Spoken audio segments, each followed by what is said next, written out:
The Iranian protests that are happening right now, it's fascinating from an analytical perspective. So you have a counter-government, anti-government, however you want to phrase it, whatever the proper phrasing is, protests that have been spreading across the country. One of the things that stands out is that it's not only happening in Tehran, in the intellectual circles, it's happening in far-reaching, not no name, but really unknown corners of Iran.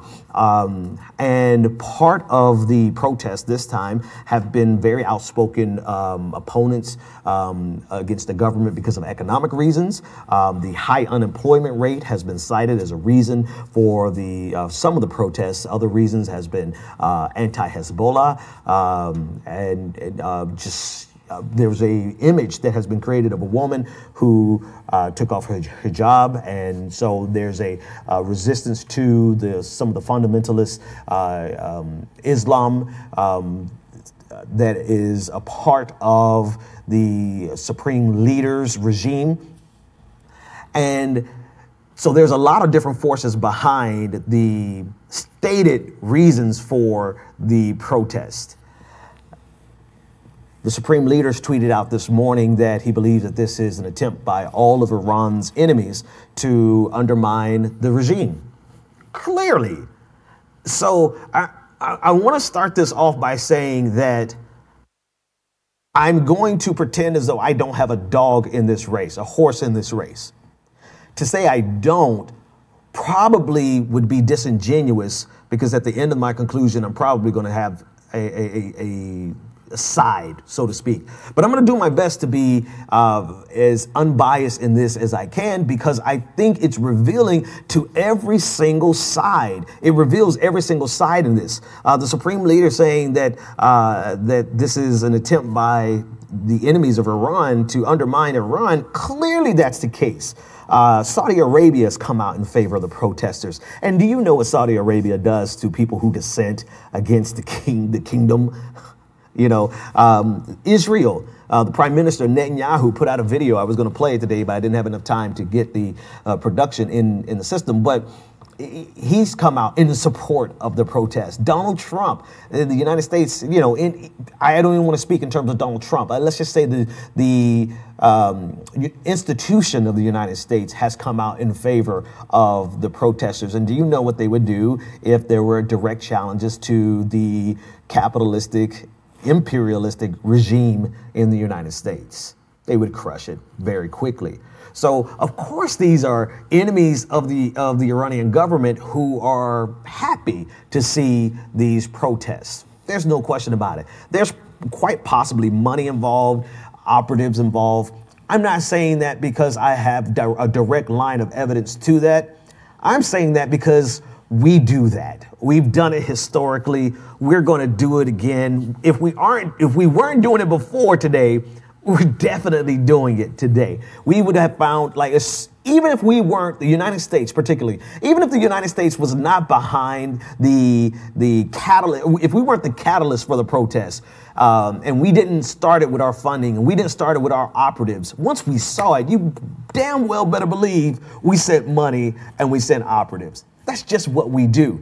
There's no big conspiracy there. There's nothing controversial about what I said. That's what the United States does historically. So to see Saudi Arabia, Israel, and the United States on the same side against the government, the Iranian, the Republic, is quite obvious, to say the least. All right. The flip side of this, though, is when you look at it on the international stage, one thing that jumps out are leftists and leftists who really kind of have this general view, and I'm just kind of analyzing all of it. Leftists have this general view of American imperialism, and anyone who is on the opposite side of American imperialism, they generally get a respite from leftist critique, and that's putting it very mildly, very, very pleasantly.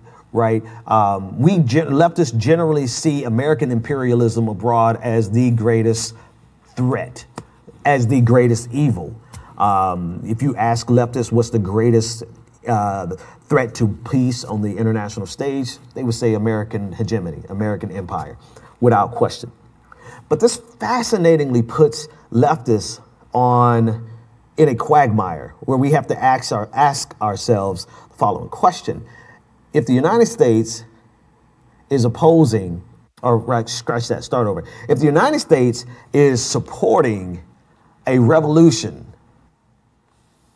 and that revolution is against a regime that is themselves oppressive, you know, human rights violators. I mean, I don't think we're really going to sit here. I don't think anyone is going to sit here and defend the Iranian regime with the exception of their autonomy and their ability to, you know, do as they see fit because they're in power. That's like the only way you can actually defend this regime. But it always it always begs the question, or puts us in this fascinating space where we're viewing American imperialism and its support of a revolution, and then we have a negative view of the revolution. And again, I don't have a horse in this race, not for this analysis part, or this, you know, as we think this through, not really analysis, we're just thinking this through, because I think it really exposes some hypocrisy all the way around the board. For example, the biggest hypocrisy would be America in general, as represented by the Trump administration. And if we were talking in regimes, it's one consistent regime for a very long time. It's the American imperialistic capitalistic regime. That's the consistent regime. But look at all of the right-wingers in the United States who are pro-revolution, who are supporting these protesters when you can't even bow down on you, bend on a knee. You know what I mean? These are the same people who attack you protesting here in the United States in the most measured and nonviolent way imaginable. Yet they support the revolution. And I mean, and don't get me wrong, it's not as though it's not as though it's inconsistent, right? It really boils down to this. What are they rebelling against? What are they protesting against? And if what they're protesting against falls in line with America's global order, then of course you're going to get Republicans, conservatives, neoconservatives who would support protesters in this case, but simultaneously crush protesters anywhere else. If these protesters and the quote unquote revolution, which is not really a revolution, the Green Revolution was the actual revolution back in 2009. But if these protesters were supportive of ideologies that were counter to Western culture and counter to capitalism and counter to anything else that is supported and promulgated by the United States, then we would just as soon install a dictator to crush that revolution as we would support it in this case. And that's the part I think we may overlook in terms of leftist perspectives. It's easy for us to see it from the conservative point of view, from neoconservative point of view, from American imperialism point of view. It's very direct. Of course, they're going to support these protests because these protests have right-leaning overtones. These protests are anti-Islamic in terms of how it's spun, how you can spin it. These protests are I'm trying to tread very lightly here, but these protests fit very neatly into the Judeo-Christian worldview, right? So they'll gladly accept Iranian protest, even though they won't accept Iranian refugees or immigrants, right? But to them, it's very, very consistent. On the flip side, where it's not as consistent would be like Catalonia, right?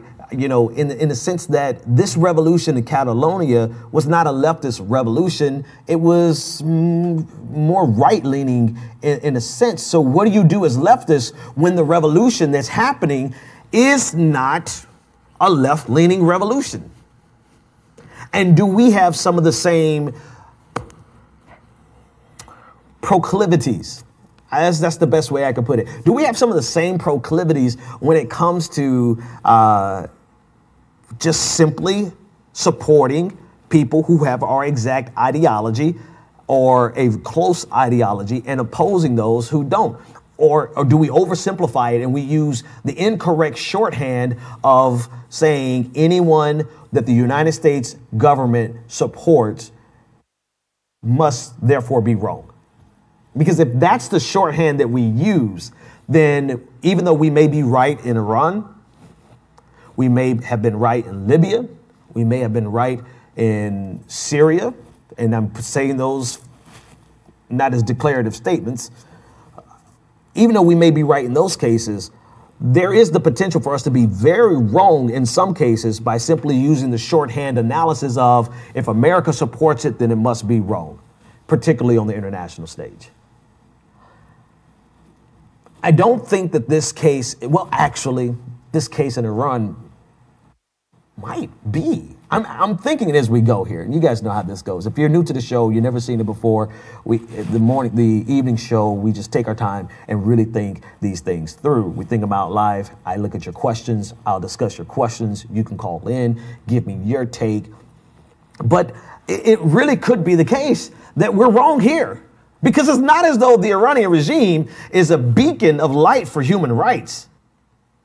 We also know simultaneously anything the United States gets involved with, we utterly screw up. This is not a case whatsoever. And I could already hear people misconstruing this as a case for interventionism. It's not. It's saying that if these people who are rebelling against their government, for whatever the reason that they're rebelling against their government, do they not have the right to? And the obvious answer from a leftist perspective must be yes.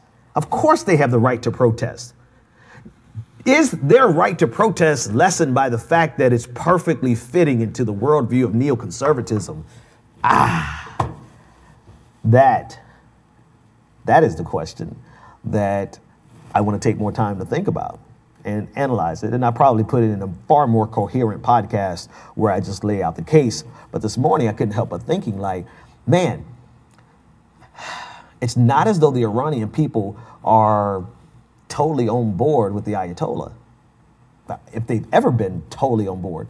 You know, so if the majority of the people would support this quote unquote revolution, which is not yet, it's just protest right now, if the majority of the people would support it, should we as leftists not support it because it fits perfectly into the playbook of neoconservatives, of Israel, of Saudi Arabia? People who are in regimes that are themselves problematic, and problematic doesn't actually capture it. It doesn't capture it at all.